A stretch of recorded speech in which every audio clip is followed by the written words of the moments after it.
Sometimes work is done because the force itself is changing. Let's look at this example, very realistic real world example, where we're going to empty a tanker of oil.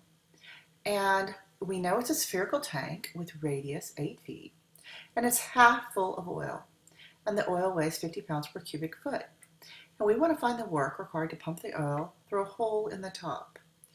So this is our destination point up here. Now, we can put our origin anywhere we want. Let's make it easy for us. So I'm going to take a cross section of the oil tanker. It has radius 8. It comes up here to 16, and I want the origin to be just where it's balanced on the ground. Now, first of all, let's look at what the first of all, let's take a cross-sectional slice here. So here you can see it's going to be a circle, and I'm just going to do my rectangle this way. All right, so we're going to have delta y, and you can see from here it's going to be a circle of radius r. And we're moving it up to this point right here. Now, this infinitesimal slice is located at a position y. That's why I chose my origin the way I did. So first, let's look at the change in force.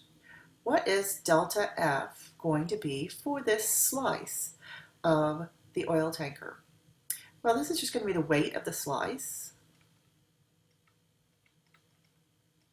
All right, now what is that weight? That weight is 50 pounds, that's pounds, per cubic foot. Now I need it to be in pounds, and so I know I'm going to need to multiply by the volume, okay, of my slice. So this is going to be 50. Now, what's the volume of my slice here? The cross-sectional area is a circle, so that's going to be pi. The radius of my circle is x at any point. And the height of my slice is delta y. And when I do this, I will get this measured in pounds. Now let's come down and look at what is the equation of my circle. The equation of my circle, the way I have it situated, is x squared plus y minus 8 squared is equal to 8 squared. Now I want to solve this for x squared. And when I multiply all this out and subtract it to the other side, I'm going to get this as 16y minus y squared. Now, that x squared is very useful because I want to put it into my delta F equation. So I'm going to rewrite delta F is equal to 50 pi times x squared is 16y minus y squared times delta y. So this is delta F.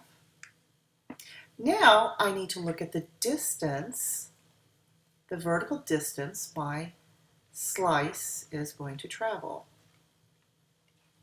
All right, so I'm going to take this and I'm going to move it up here. I'm pumping it out of the hole. So what is this distance right here? Well, this point right here is 16. If this point right here is y, this distance right here is 16 minus y.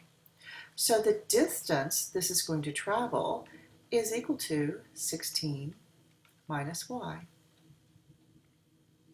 So now let me put all of this, get myself a little room here, let me put all of this into my delta work. Delta work is equal to delta F times the distance traveled. Now in this case, delta F is 50 pi times 16y minus y squared times delta y, and the distance traveled is 16 minus y. Let me multiply this out and get my delta y on the end, because that is where it'll make a little bit more sense. When I multiply this out, this is 256y minus 32y squared plus y cubed times delta y. Now, the tank is only half full, so I'm only going to need to add up the slices between 0 and 8. So the total work done is equal to the integral from 0 to 8 of 50 pi times 256y minus 32y squared plus y cubed, and my delta, of course, becomes dy. All right, so now this becomes 50 pi, it's a straightforward integration, times 128y squared minus 32y cubed over 3 plus y to the 4th over 4, all evaluated at 0 and 8. Now, if I do all of this, I get 50 pi, and I get a common denominator, 11,264 divided by 3, or this is about 589,782 foot-pounds. Now, this is an example where the force is changing.